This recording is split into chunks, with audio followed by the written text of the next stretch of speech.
Welcome to Catch Outdoors. I'm your host, Captain Rob Modis. This podcast is about living and playing in the Florida Keys. I cover my favorite sport, fishing, but also all the many other things to see and do down here in the islands. Catch Outdoors, hosted by Spotify, also brought to you by your favorite podcast network. So kick back and relax with me in the Keys. This week's episode is number 156 of Catch Outdoors. I made it. Next week is year number 4, season 4. Hello all, good morning, afternoon, evening, depending on when you are tuned into the podcast. I'm recording this on Monday late afternoon, September the 16th. Only 1 week to season 4 for Catch Outdoors. It begins on Tuesday, September 24th. I've made some changes. I hope you all enjoy the new Catch Outdoors. It's time for a freshen up. There are a few minor changes as well, but the scope will be more like live, not quite so canned. Matter of fact, I have up until now, it's like copious notes during the weeks. I'm not going to do that. I'm going to do a headline, and then I'm going to ramble. We'll see what happens. It'll either work or it won't. New music, a lot of other stuff is going on. So you can listen to Catch Outdoors on most streaming platforms, but if it's missing from yours, please let me know, and I'll be glad to see if I can get it added from this end. Let's see, the top of the list today is tropical weather. I don't want to throw a jinx on this season, but things have been really, really kind of quiet. Under control so far. Thank goodness. However, those of you in the path and along Florida beaches, stay prepared and keep an eye out and an ear out, as I don't think I have to remind people of that. It's the middle of September, and it's, like I said, it's quiet. The National Hurricane Center is the place to go if you aren't watching much news. I also follow Mike's weather page, although he can get a bit excited over a small blip way, way, way out in the Atlantic over by Africa and start making predictions. I don't see that as being working very well. It certainly didn't work this year. But, you know, he does have a lot of good maps, a lot of good information on his sites. So, his website's pretty cool. It's got every imaginable weather service all in one spot. So it does make it easier to find what you're looking for. And then it's up to you to decipher what you see. As of today, the National Hurricane Center has only 2 areas that are being watched in the Atlantic Basin. Potential tropical I love this. Potential tropical cyclone 8. It's a mouthful. And a named storm called Gordon, which is actually meandering out in the middle of the Atlantic Ocean in like circles, eventually going north and away from us. The tropical cyclone is working its way up the east coast of the U.S./Canada. That's certainly not going to affect us in Florida, and that's usually what I talk about is Florida. So,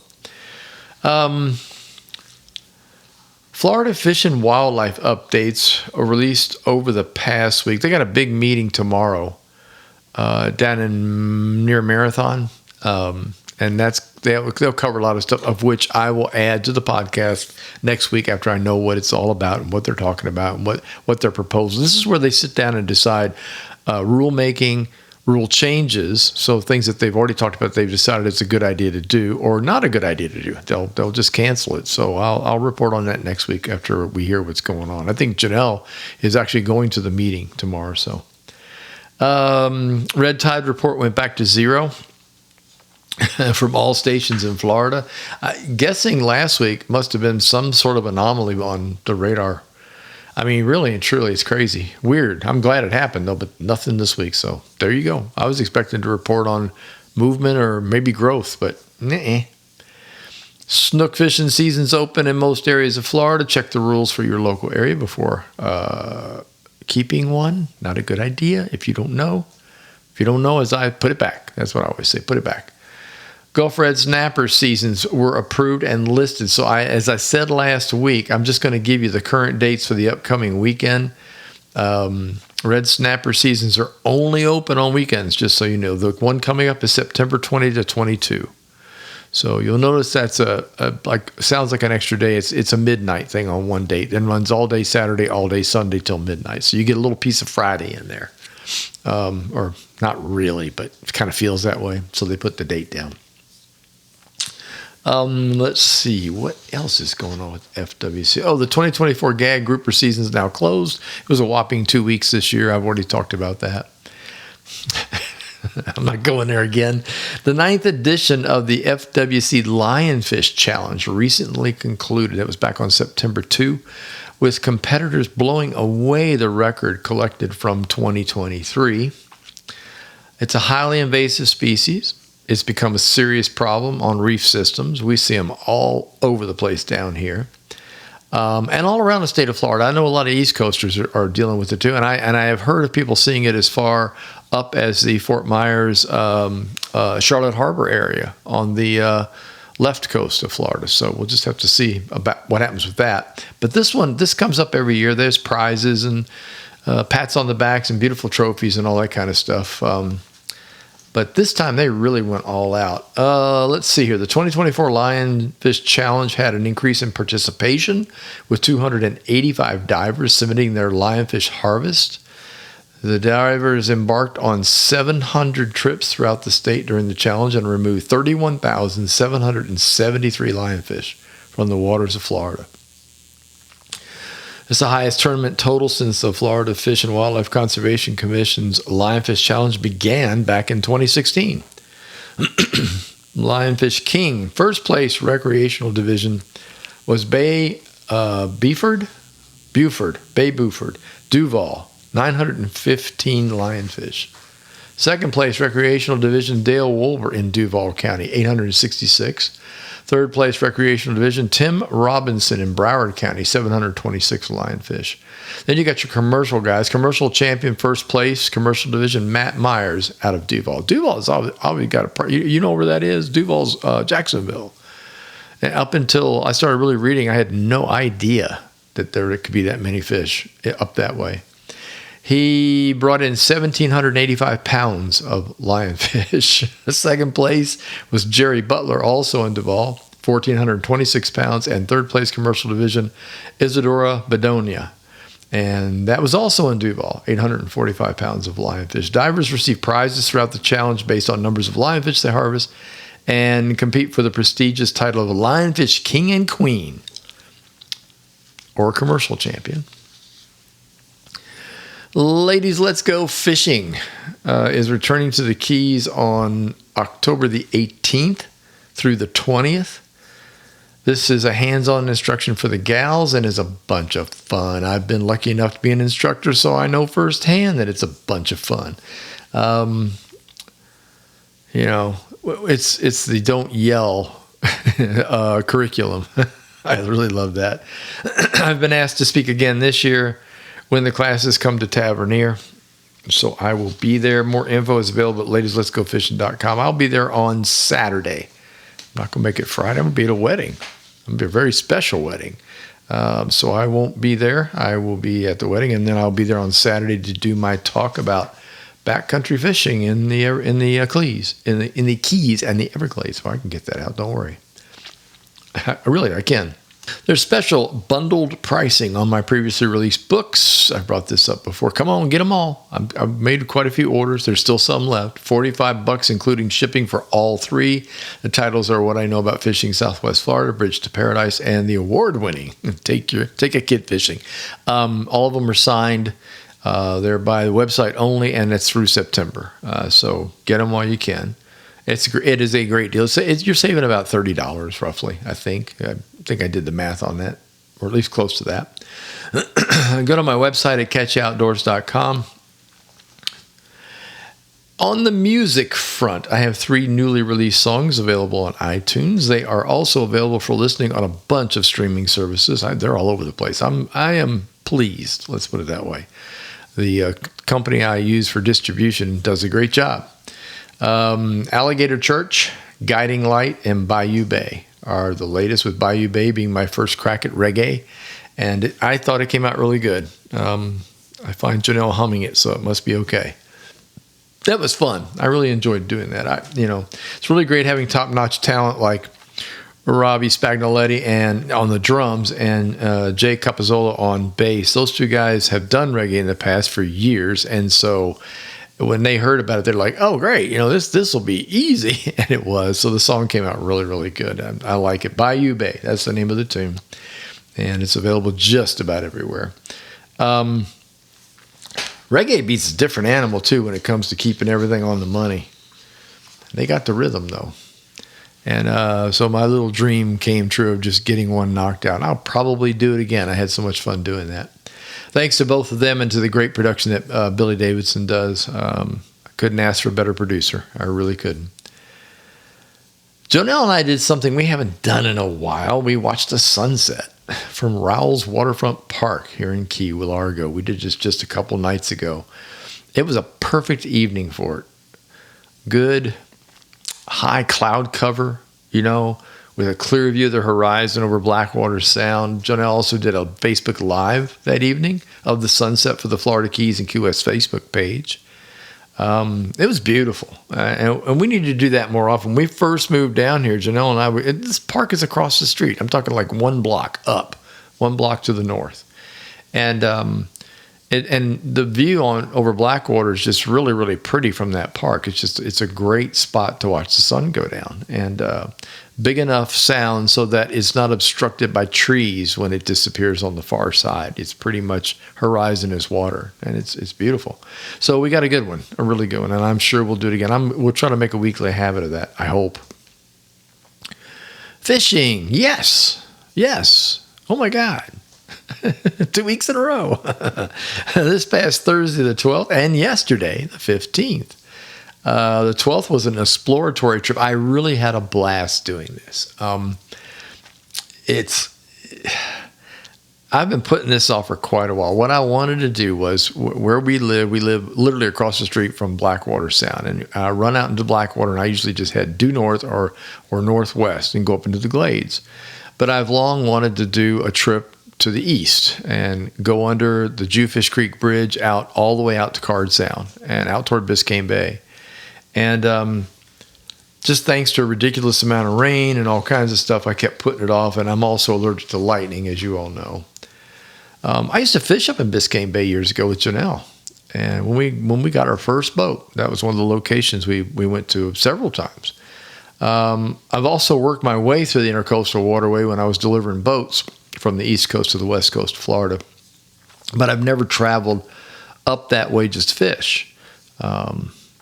Been most interested in the creeks. You would not believe the terrain. And I mean, I have not been off the beaten path. Like I said, Intercoastal Waterway was my animal. And getting off of that and exploring the small little bays and crooks and crannies that are off to the sides are pretty amazing. So from where I am, I start my trip in Blackwater and head east-northeast through Barnes Sound. You go under the Jewfish Creek Bridge, go through the creek, and it opens up into Barnes Sound, and then you go across Barnes Sound, sort of more or less north-northwest, a little, it angles up because you got to get to the Card Sound Bridge and go under that. There's not many ways around that. I'm sure backcountry people have figured out some stuff, and I will too as I get more and more familiar with that area. But for all intents and purposes, you got to kind of hit Card Sound. And it's a tricky, Card Sound Bridge approaches from off angle.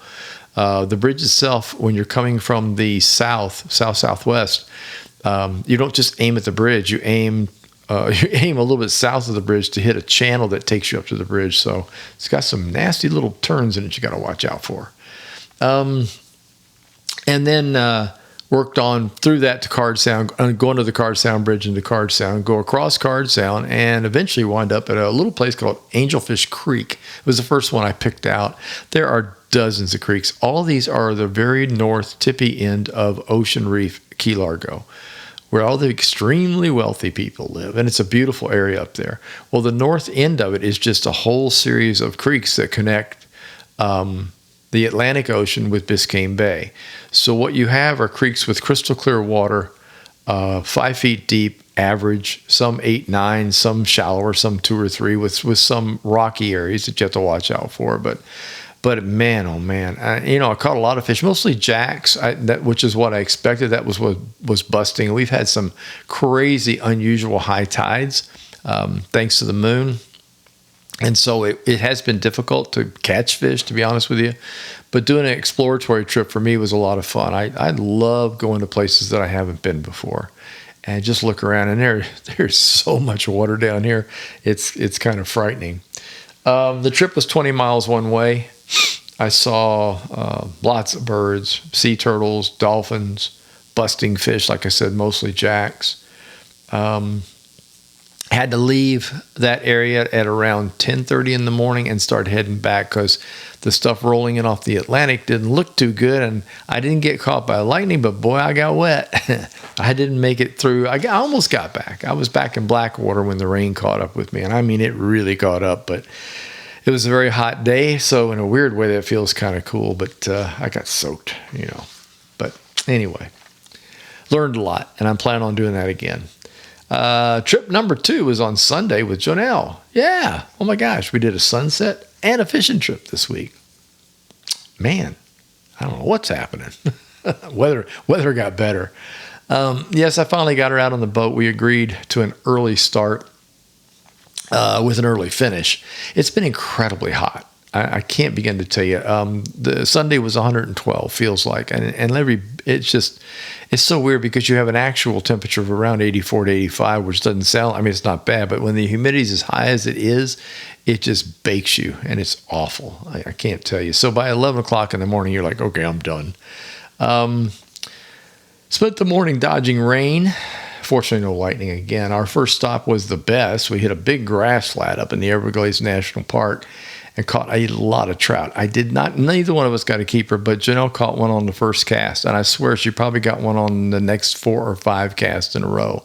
So we really hit a good spot up there, and just anchored down with the power pole and just worked this great big flat. I mean, once you find them, just stick with it because they're usually right there around the boat. You don't have to be drifting across the flat. So, but that was a lot of fun. The rest of the morning was tough. We hit a couple of our normal spots to nothing but a couple little barracuda. And quite honestly, the water was screaming high. It was tough just launching the boat at our ramp. I had never, ever gotten the tires on the truck wet, but I got the rubber wet. I'm very cautious about getting things up to the wheel itself. Real cautious. And then when I get home, of course, I'll rinse whatever I've been in. But anyway, it's kind of weird. And the same thing, the tide, over a 4 to 5 hour period, the tide did not change. We came back to virtually the same high tide we left with. And I believe that's what most of the problem was, because the National Weather Service was telling everyone that there is not going to be much of a tide change between high and low. I mean, you look on the chart and it says this and this, but that wasn't even close to what was happening. Just a ton of water. Water was right on the edge of docks as we went through Adams Cut. People need to learn to tie their boats a little higher. Yeah, floaters. When I worked at Fishtail Marina on Fort Myers Beach, this stuff would happen on full moon tides, and we would wind up having to go out in a boat and rescue somebody's boat that came off a lift. They'd put the lift, they'd crank it up to what they thought was high enough in the winter, and I've talked about this before, winter tides are lower than summer tides. And then the moon would come and raise it up. And for some reason, these folks wouldn't tie their boat to the lift. They didn't fasten it to the lift. They just set it on the lift, and it would float off. And we'd find it out in the basin behind the marina and have to go in there and go grab it. And fortunately, we've been up and down that canal enough to know where the boat came from, and then just take it back, put it back in the rack, and tie it, tie it to something. So, but that's what it was like here. Just crazy, crazy high water. So it was it was tough fishing. I won't kid you. It was tough fishing. But the scenery was, of course, great. We went way up in the top again, went up in the Everglades and saw a bunch of birds and just we had a great time. It was just nice getting Jonelle on the water. She needs to get out more. So, and there is a big moon right now. And I don't think, from what I understand, we had another high water warning today. And I think there'll be one tomorrow too. And then after that, it should get back to more normal, I hope. I also heard a lot about flooding up in the Miami-Dade County and Broward County area. I talked about that a few weeks ago, about the too much building and not enough drainage. And boy, it showed, let me tell you, because it wasn't rain. It was just tide. It was tidal. It came way, way up into the lower parts of Biscayne, the city, down low, Brickell. Crazy, really crazy. Now, the cool part. Janelle mentioned this, and I thought I'd pass it along. She said it was really interesting to be able to sit out there and watch the percolating weather and the patterns while on the water instead of on land or in a house or even on TV. That you can actually watch the motion of the movement of clouds and the way the rain moves, the way the rain slants. You can tell which way it's going. Clouds, which were opposing. We had an upper level wind that was different than lower level, so you could actually watch two layers of clouds work against each other out there, which is fascinating. We've got a trough down here by us right now, and the trough is feeding some really strange stuff around after the hurricane, after Francine left. So I just thought that was really, really neat. You get a totally different perspective when you can see miles and miles of horizon. Thanks to the flatness, of course, of where we live. Our weather is not Miami weather. And however, that's all we get on TV down here. It's up to the mariner to decipher what's really going on down this way by using weather maps and weather knowledge. And you find yourself teaching yourself weather. You have to. Because what they tell you is going to happen almost never happens the way they say it's going. The only thing that works is in the dead of winter, January, February, and a cold front comes and passes all the way through down to Cuba. They'll be right about that. But most of the time, they'll say, you're getting a cold front, it's coming, and this will be late October. And it does, and it stops in Tampa, stops in Fort Myers. It doesn't make it here, but it makes it to them. The cold front will make it to Fort Lauderdale. It'll make it down to Miami, but it will not get down here. And it's frustrating when you're watching TV in the morning, you turn on the morning news, you turn on the morning weather, and you're like, no, that's not going to happen. So, but we're a world apart. We really are. Island life. That's what I like to say. It's just island life, and it's kind of fun. Let's talk some fishing rigs here right quick. This comes up every now and then in fishy conversations, but probably not as often as it should. I'm talking about fishing line, leader, and knots, the final thing before you put a lure on, in my case, a jig or a hook or an artificial of some sort. This is for spin fishing, just to keep it straight, and for backcountry. I'm not really talking about offshore. I might do that some other time, but this is just the things about the backcountry. Line weight. I get asked a lot, what line weight do you use? Well, it varies widely for a lot of people. I prefer 10 to 15 pound braid, mostly 10. And I used to use 8, but when it's windy, 8 becomes a real problem with wind knots. It really does. However, you can throw it a mile, so you have this wonderful trade-off. But I would say if you're just starting out and you're keys fishing in the backcountry on the open flats where it's going to be breezy, go with 15. You'll have less headaches with it. You won't have as many wind knots with it. I use braid I'm sorry, that's braid numbers. And I'll go down to 10 sometimes if casting distance is important to me. But in general, where casting distance comes in is like throwing to a tarpon. I'm not about to throw 10-pound tests at a tarpon on braid, so that's just the way it is. But 15 is kind of my all-around go, and I like using 15. So, and bright yellow. I like to be able to see it. They also make white now, and there's also a baby blue, like a sky blue color. Those are really easy to see when the line's lying on the water. So keep that in mind. It's nice to know where things are when you're fishing. Leader weight, that varies quite a bit for me. I will use in the backcountry 30 around the bushes because of kudas and snook. And both of them, the kudas, of course, more likely just snap you off, whereas the snook will run you up in the bushes and around the mangrove and around the roots and barnacles and all that kind of fun stuff. And not to mention they've got a really, really nasty line cutter on the side of their face. So I like to do 30. 20 is preferred if I can get away with it because a lot of our fish are leader shy and the water's very clear. So 20 makes a big difference. I don't use a huge length of line. Somebody was talking about this the other day. He uses 6 feet of line. I use 4. I'll put a 4-footer on there, and if I need to add after a couple of cutoffs, then I will. But 4 seems to get it done, and the snook don't seem to care if it gets down to 3. One advantage, I guess, you would have with a longer leader of doing maybe something like 6, 8, 10 feet of leader is that cutoff factor. If you're a monofilament user and you like to use 8-pound monofilament or maybe 10-pound monofilament, and you're fishing around bushes, you don't want the bushes scraping against that monofilament. It'll break. And fluorocarbon leaders are tougher. The fluorocarbon in the leader is actually a tougher material. And so lengthening that makes sense on mono. But on braid, I really wouldn't worry about it too much. Braid is really, really strong. You got to do something pretty wild to cut braid when you're fishing, especially if you're using 10 to 15-pound braid. Knots. I use only one. I use the uni knot. That's pretty much, I've taught it in class for years when I was doing the fishing classes. You find it in a book, you look at it, you go, man, that's great. And it just doesn't break. I mean, that's all there is to it. It is not as skinny as some of these new modern Albrights and things that are floating around right now. Granted, but those are a pain in the butt to tie. And if you make one little screw up, it'll come undone. So you got to get real good at it before you can depend on it. The uni knot is more forgiving. It's easy to tie. You can tie it on the boat. You can tie it in the wind. That's something else that's important. So if you haven't tried it, try it. Look it up on the web, the uni knot, UNI-KNOT. It's great. You can do a line to line, line to leader. You can loop knot it. You can snell it. You can do all kinds of really cool things with the uni system, and I highly recommend it, especially if you're having trouble with your knots. I mean, you're losing fish. How do you know you lose a fish? How do you know your knot gives out? It's curly on the end.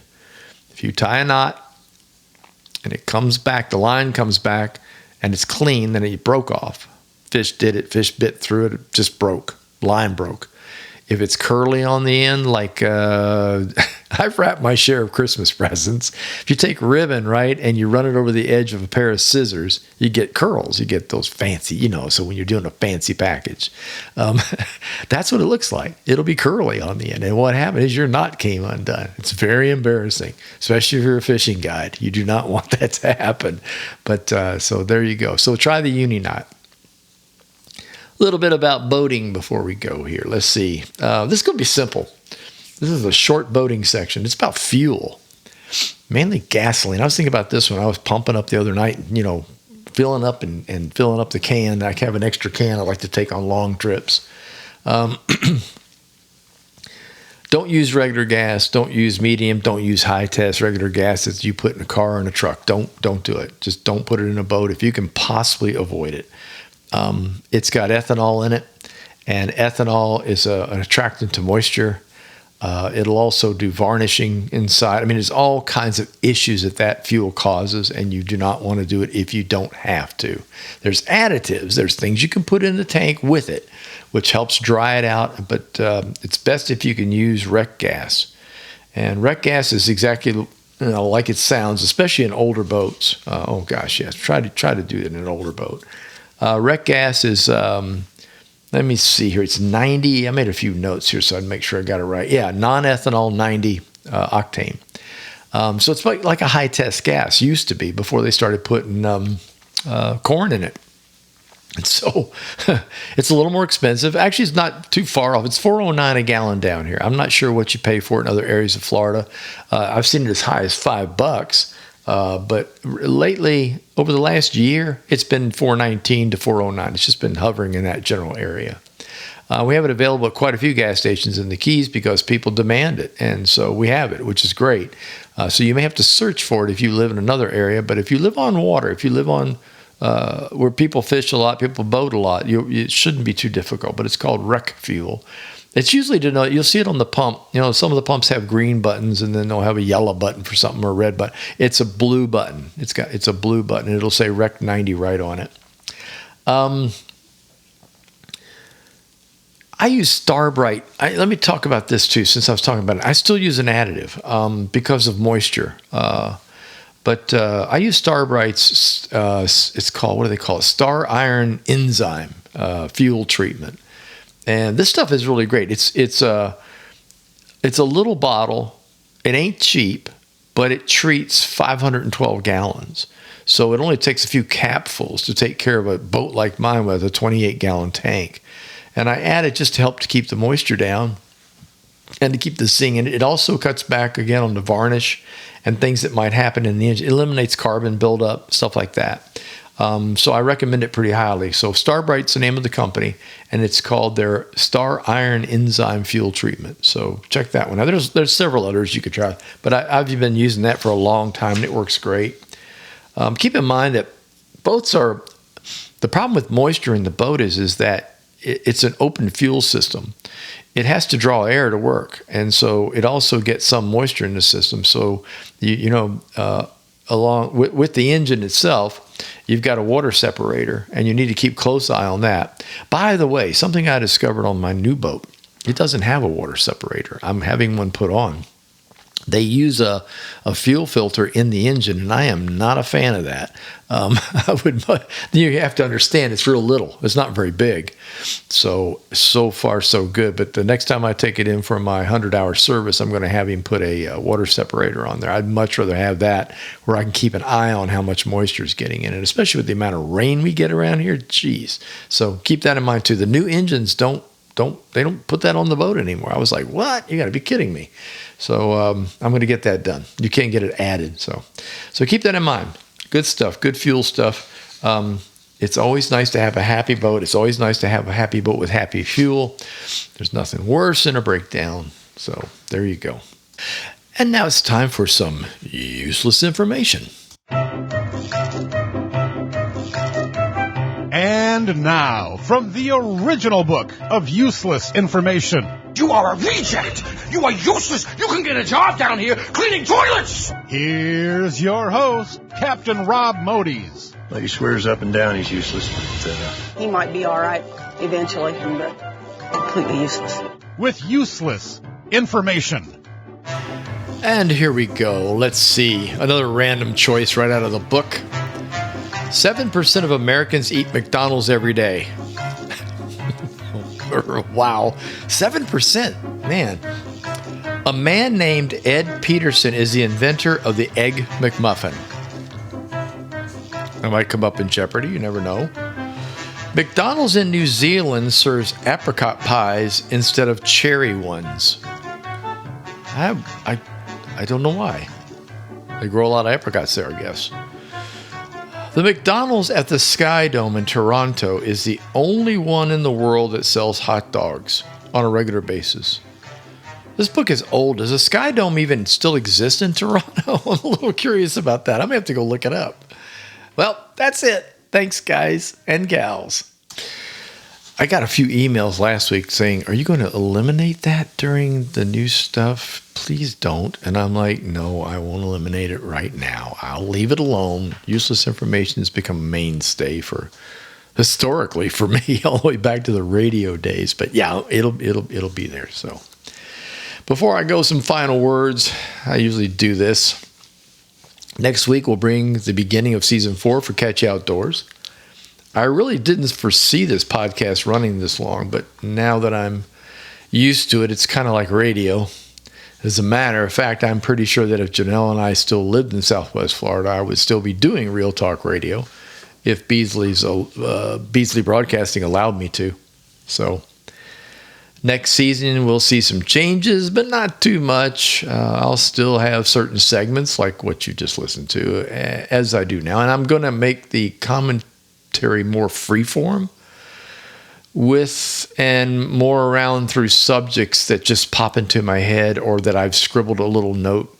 So that should be interesting for me and you, I hope, because you never know where my mind is going on any given moment. That's why I don't get a lot of sleep. There will also be new music, yes, and a bit more of it. As the regular listeners know, I love music, and now I have a small amount of original stuff to fill the void when needed. It keeps me from having to spend a bunch of money on licensing on music from other artists to bumper the music in the show, so I'm kind of happy about that. And I want to show off my tunes. Y'all have a great week. Go play outside if you can, and be sure to tune in next Tuesday for Catch Outdoors Season 4. Thank you for tuning in. If you enjoyed listening, please tell a friend, leave a review, and don't forget to subscribe to the channel. The Facebook page is Catch You Outdoors. The website's catchyoutdoors.com, where you can find all the previous podcasts and a schedule of what's coming up. Until next time, get outdoors and enjoy.